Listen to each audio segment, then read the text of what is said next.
Hello and welcome to CLEA'S World. I am Clea, and today I would like to share with you more of the information I've received from the 25th dimension during my last QHHT Hypnosis session.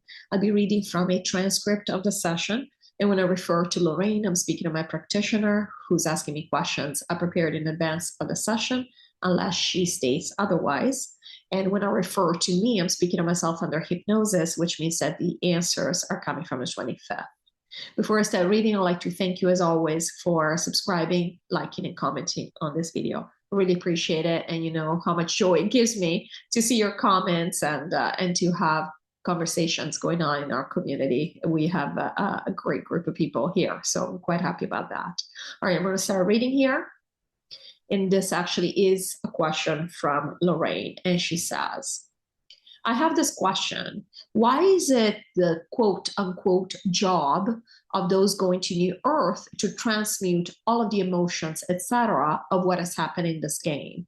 Why is that we need to do that? Me. Yeah, so we have discussed this previously. However, we do want to point out, and we'll summarize for your sake today. But before we do, we would like to comment on the use of the word need. And they're saying need in quotes, or we have to integrate all of this. So the essence is free. We don't have to do anything. No one has to do anything. However, we understand what you're referring to, which again is the fact, we already discussed the fact that we are going to be the only ones on this planet who have chosen to do this work, as opposed to people who have gone with the aliens. They will not have to become aware of everything that's transpired here. They are integrating other things, but they will not have to integrate, for example, all the darkness that's happened here, the fact that we have all contributed to it. They won't have to carry that knowledge because they wouldn't necessarily be able to cope with it. And the reason they wouldn't be able to cope with it is not because they are any less than we are at an essence level, but because based on the vibration they will deal with, based on the choice of experience they've decided to have in their life, they wouldn't have at game level the tools to cope with that. For example, they will not have the connection. We assume you know by now we're always all connected, but they will not have the aware connection, the conscious connection with us, with the 25th, where we explain to them, we all have dark and light inside of us. Remember, they want to fit in an environment that is very much matrix and that very much corresponds with some, shades of gray. It very much corresponds to, for example, the New Age spirituality we've had on this planet. You well know that with New Age spirituality, there's very much us versus them, and very much the idea of separation, which is the reason we set up the matrix. So there's nothing wrong with that. However, they want to continue playing the game under that belief structure, which is perfectly fine. Because of that, they would not be able to cope. You know how judgmental we are here. Even us, we would not right now, we've said it to you many times, we would not right now, even with everything we know, even with all the messages we get and we've gotten from the 25th, we would not be able to cope with the idea that we have done every single dark action that's happened on this planet. We have personally done it. We could not even conceive this. We could not even wrap our minds around this. So this was just to give an example of exactly why they've aligned themselves with certain things and the work they will be doing from their end. Because all of us are doing work. We are still going, all of us, not just us going to New Earth, through historically unique times that have never happened in the multiverse before, and hopefully will never happen again. And therefore, every one of us is going through a lot. And we already said specifically, and even at a conscious matrix level, the people going with the aliens specifically are going through a lot right now, with everything that's been thrown at them in the past several months, including the fact that they were told Earth would disappear, basically, would be destroyed, and they had to be saved. And now they're dealing with aliens. Imagine you, all of a sudden, you wake up tomorrow and you got to restart your life at whatever age you might be in Earth years.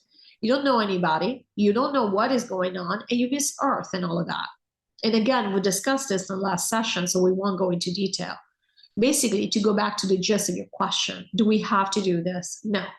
However, we have chosen to have a planet within the matrix called New Earth, where the veil will not be available to shield ourselves. And then after that, we specifically, if you want to think of us as individuals, all the 3.5 million people that are going to New Earth now have chosen to go to this planet.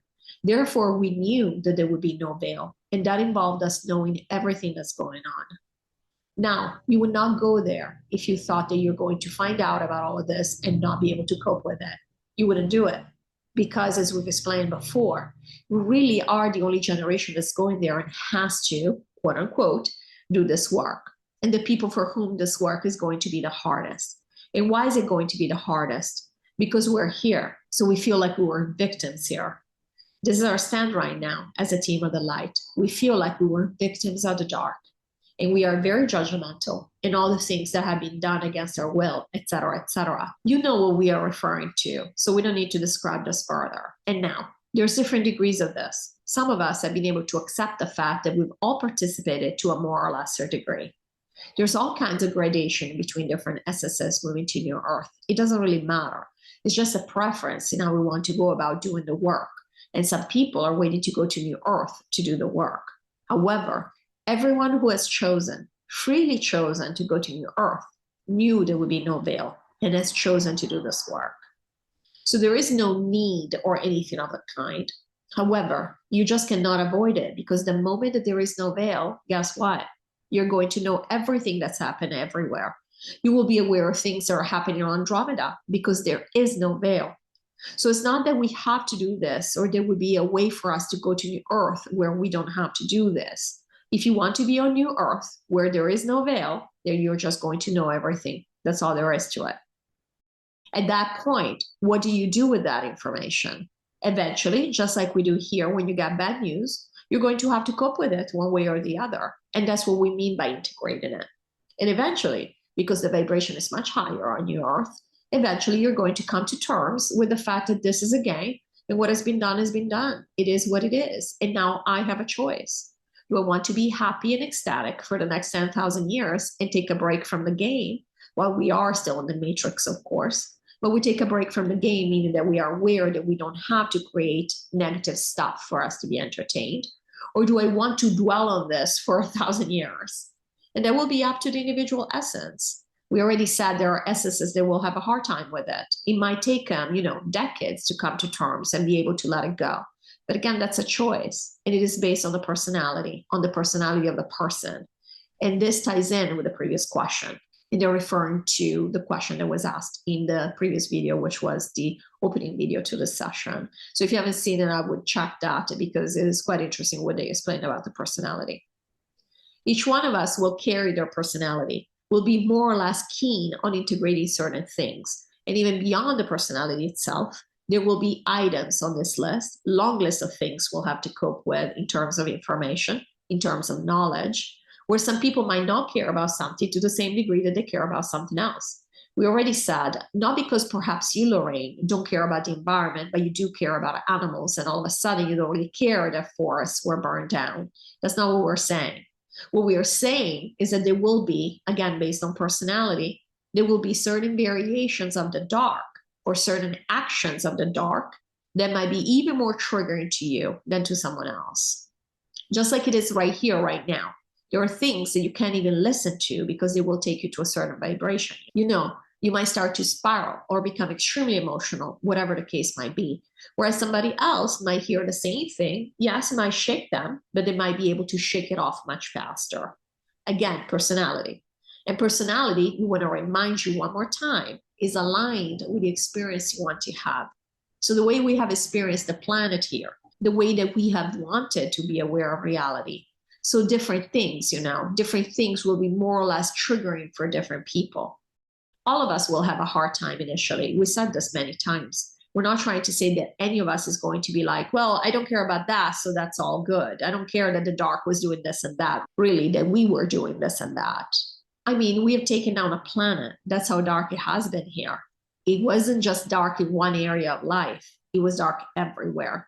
We will realize things that we had no idea were even that dark, that we take for granted. And all of a sudden, we'll see the reality of it. And this is what we mean when we say you don't even know 1% of what's happened. You think generally, and we're not saying you, Lorrayne, we're saying you in general, people here and us here in the game, we think that the dark things are 1, 2, and 3, for example. How we treat the environment, what has happened to children, how, for example, the pharmaceutical industry, the war industrial system have worked. You see how we try to create clusters of things and say, that's it. It is not a cluster we're talking about. Those are just the things that we like to point a finger at on this planet. There is so much more than that, that again, you will discover for yourself when you go to New Earth. The darkness has run very, very deep here. We said to you, we take down planets at 60%. Doesn't sound like much going to 70 to 80%. This has been so beyond the pale, the darkness here, that this is why it will be so hard to do this. Now, this is also the reason, we mentioned this before, why most people on this planet, we're talking about the vast majority. Again, there's only going to be 3.5 million of you out of the 1.7 billion original SSS here. So we're talking about a tiny, tiny minority. This is why it's only such a small minority of people that have decided to go to New Earth, because the choice was very clear. You go to New Earth, there is no veil. There is no veil. You're going to find out exactly what happened here.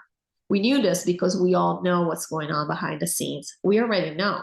So that's a long answer to your question, Lorrayne. Thank you very much. The light bulb finally went off. What was key for me is I was feeling, you said in the past that some of us will have to go away and go into a cave and have to process everything. But it sounds to me more like it was the idea that I hadn't really formed in my brain that without a veil, we are aware of everything. And the idea that it's our focus, whatever is most triggering or most important to our personality, are the things that we're going to become aware of. And by integrating, it seems to me, it's just becoming aware and going into that place of entering it in the conscious realm so that it doesn't happen again.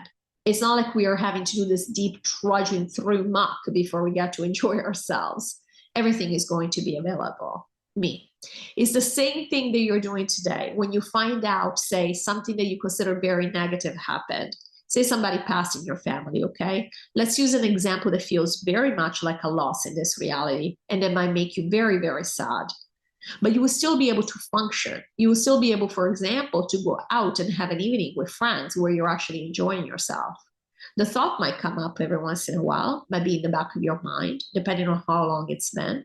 It doesn't mean that you put your life on hold. It doesn't mean that, and we said, for example, when we said you're going to go into a cave, it was never literal. We're telling you as a symbol what we think here, you're going to need some time for yourself, however long that period of time is. But you can enjoy New Earth and your newfound powers at the same time as you're doing this work. So it doesn't have to look a certain way. Again, it's based on your personality. It's based on the pacing you want to give yourself. We already said, for example, the reason Clea is doing so much work right now is because she's actually in a hurry, which again is a personality trait she's aligned herself with in this lifetime. She's always wanted acceleration, and it's just her choice. There is no right or wrong about this choice or about anybody else making a different choice. And so for her, pacing means to go as fast as possible, as humanly possible. So the reason she's doing this, though, is because when she gets to New Earth, she really doesn't want to be bogged down with this. We're dealing with this knowledge, becoming emotional when considering this knowledge for a long period of time, because she does want to enjoy herself and she's ready to get to the vacation part. So we're all going to, based on our personality and choices, we're all going to cope with this however we need to be coping with this. There is no right and wrong.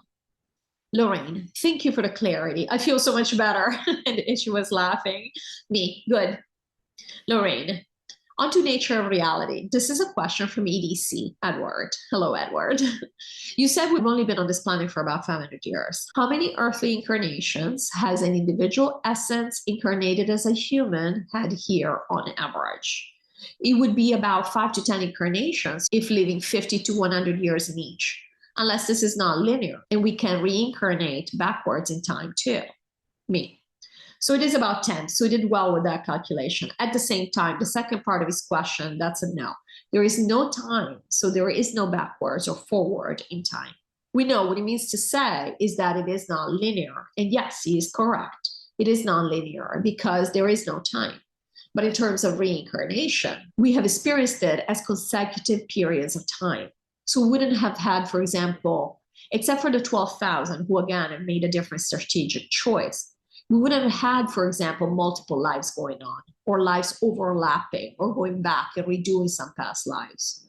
If you're thinking about it from a past and future perspective, like we do here, you would have not reincarnated in the past.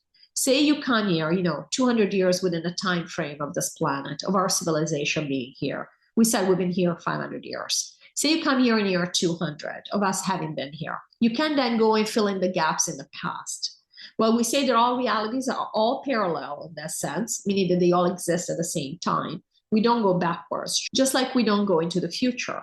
We don't go backwards, meaning that we experience it as something that's happened. We experience it as it's there. Therefore, it's happened before now. And we talked at length about time. But basically, we experience it as, that's why we call it the past. We experience it as it's already now. I'm having this new experience now because this experience does not exist yet. But the experience I already had is there. And therefore, it means it happened before this. So therefore, that's why we say, okay, that was in the past. In reality, we can't all of a sudden go in the past to create an experience that wasn't there. Any experience we'll be having right now, like what we consider a new reincarnation, would be happening right now. It's never happened before. So I can't go and install it in the past somewhere or have it there parallel. If I'm having that experience right now, it is happening right now. Now, when I move to the next experience, this particular experience I'm having right now is going to be there, but I can't put it before any other experience I've already had. So in that sense, it's almost, and again, that's why we use time as measure. It's almost like it is at a specific point in time, but there is no time in the sense that we really, all we know, all we experience as an essence is what I'm doing right now and things I've already done. That's it. And everything I've already done is still there for me to re-experience should I be interested. But if it's something I have not done and I'm focused on right now, then this is it. This is what you consider the future. This is what's going to happen. It's my intention, basically, that's evolving and that's manifesting. This was an interesting question and interesting answer. So I hope you enjoyed it. I definitely did. I love when the 25th goes into these very esoteric explanations of time and how we think of parallel lives and whatnot. So I do hope you enjoyed it. And I want to thank you as always for watching. And I'll see you in the next video. Take care. Bye-bye.